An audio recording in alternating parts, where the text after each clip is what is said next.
यह Bible in one year का हिंदी प्रकरण है। 226वां दिन। अच्छाई के लिए अपने प्रभाव का इस्तेमाल कैसे करें। इतिहास बहुत से तरीकों से प्रभाव की एक कहानी है। लीडरशिप प्रभाव के विषय में है। हर कोई किसी दूसरे को प्रभावित करता है, इसलिए हर एक व्यक्ति एक लीडर है। समाज शास्त्र का अध्ययन करने वाले बताते हैं, यहाँ तक कि सबसे अंतर्मुखी व्यक्ति अपने जीवन काल में 10,000 लोगों को प्रभावित करेगा। हम सभी हर तरीके से एक दूसरे को प्रभावित करते हैं। दोपहर के भोजन में क्या बनाना है और कौन सी फिल्म देखनी है, सच्चाई और नैतिकता के महत्वपूर्ण मामले हैं। जैसे ही मैं अपने जीवन के भूतकाल में देखता हूँ, मैं बहुत से लोगों के द्वारा प्रभावित हुआ हूँ। मेरे माता पिता, शिक्षक, मित्र और परिवार। जैसे कि मैं दूसरों के द्वारा प्रभावित हुआ, अपरिहार्य रूप से जो मैं करता हूँ और कहता हूँ वह दूसरों को अच्छे या बुरे के लिए प्रभावित करेगा। जैसा कि अफ्रीकी नीतिवचन ऐसा कहता है, यदि आप सोचते हैं कि एक अंतर पैदा करने के लिए आप बहुत छोटे हैं, तो आपने मच्छरों के साथ एक रात नहीं बिताई है। एक परेशान करने वाले तरीके से मच्छर एक अंतर पैदा करते हैं, लेकिन सिद्धांत समान है। एक व्यक्ति बड़े अन्याय को रोक सकता है, एक व्यक्ति सच्चाई की आवाज़ बन सकता है, एक व्यक्ति की दयालुता एक जीवन को बचा सकती है। हर व्यक्ति महत्वपूर्ण है। कैसे आप अपने जीवन को बढ़ा सकते हैं और भलाई के लिए उस प्रभाव का इस्तेमाल कर सकते हैं। भजन संहिता 96 का 1 से 13। सभी की भलाई के लिए परमेश्वर ने इसराइल को चुना। एक विशेष तरीके से उन्होंने इसराइल के लोगों को आशीष दी। उनका उद्देश्य यह नहीं था कि वे दूसरों से अधिक अभिमानी और वरिष्ठ महसूस करें। इसके बजाय वह संपूर्ण विश्व के लिए एक आशीष बने। एक आशीष बनने के लिए वह आशीषित किए गए थे। संपूर्ण देश की भलाई के लिए वह अपने प्रभाव का इस्तेमाल करने के लिए बुलाए गए थे। अब परमेश्वर ने हमें इस चर्च में चुना है ताकि सभी लोगों के लिए एक आशीष बने। आप एक आशीष बनने के लिए आशीषित किए गए हैं। इस भजन में एक बहुमुखी केंद्र है। यह सभी को परमेश्वर के आश्चर्यकर्म और आशीषों का वर्णन करता है। आप इनके द्वारा आशीष देने के लिए बुलाए गए हैं। नंबर 1, आराधना। यह ध्यान देना एक दिलचस्प बात है कि आराधना को रचनात्मक होना चाहिए और इसमें नई चीजें जोड़नी चाहिए। यहोवा के लिए एक नया गीत गाइए। नंबर 2, गवाही। उनके नाम को धन्य कहिए। दिन प्रतिदिन उनके किए हुए उद्धार का शुभ समाचार सुनाते रहिए। अन्य जातियों में उनकी महिमा का और देश देश के लोगों में उनके आश्चर्य कर्मों का वर्णन करिए। इस संदेश को ले जाइए, परमेश्वर राज्य करते हैं। परमेश्वर हमारी सहायता कीजिए। कभी भी अंदर देखने वाले या स्वयं में लिप्त न बने। होने दीजिए कि एक व्यक्ति के रूप में और एक समुदाय के रूप में जो कुछ हम करते हैं वह बाहर केंद्रित हो, ताकि मैं विश्व में आशीष को लाऊं, प्रतिदिन आपके उद्धार की घोषणा करते हुए।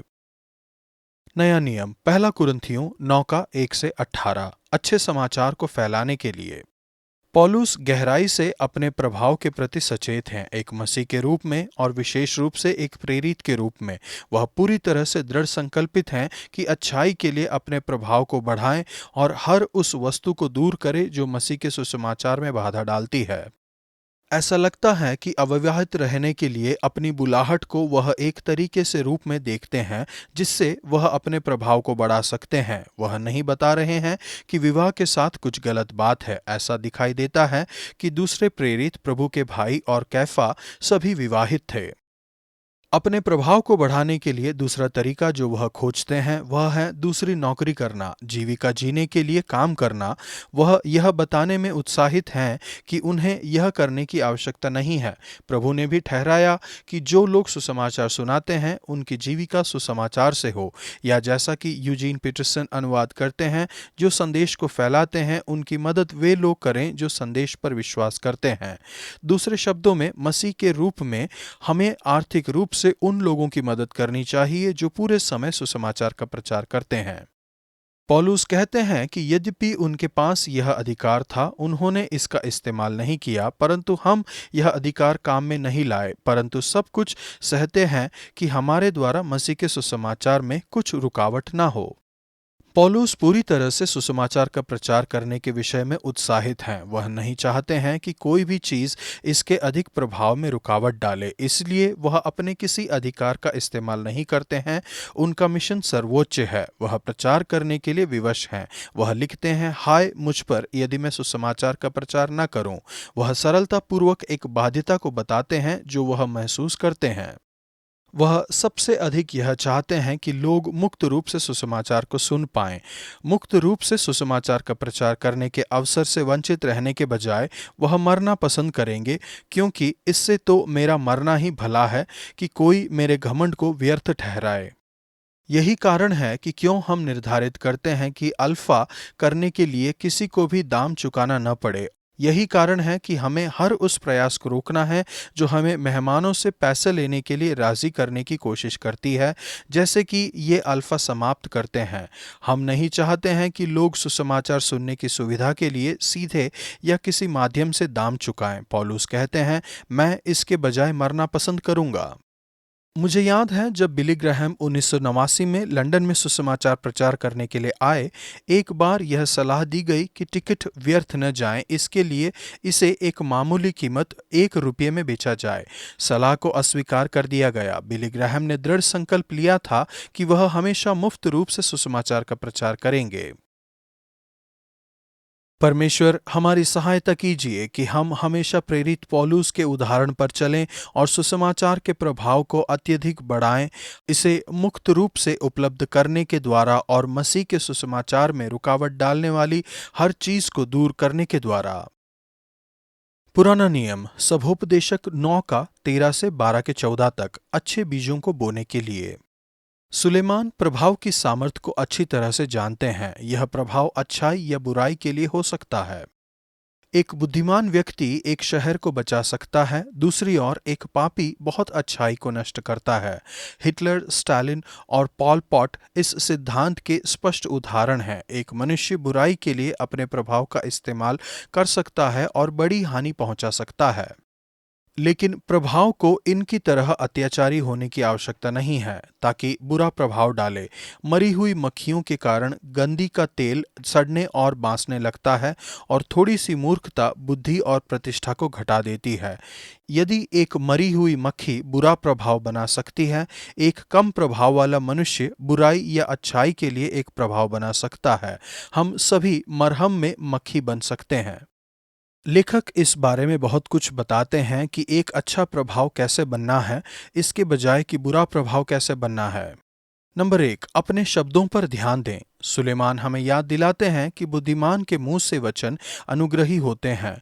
शांति से गुस्सैल शब्दों को उत्तर दीजिए। कानाफूसी करना और लीडर्स की निंदा करने से दूर रहें। सावधान रहिए कि आप क्या कहते हैं या सोचते हैं।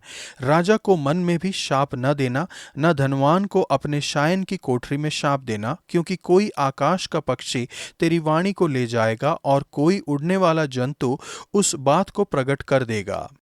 नंबर 2, खतरा मोल लीजिए। अच्छाई के लिए अपने प्रभाव को बढ़ाने के लिए आपको खतरा मोल लेने की आवश्यकता है। उदार बनिए, दान देने के निवेश कीजिए। दान उच्च रूप से प्रतिफल देता है। अपनी अच्छाई को जमा मत करिए, उन्हें आसपास फैलाइए। दूसरों के लिए एक आशीष बनिए। दूसरे शब्दों में वह कहते हैं, कुछ भी साहसिक कार्य नहीं, कुछ लाभ नहीं। प्रेम करना है खतरा लेना कि बदले में प्रेम नहीं किया जाएगा।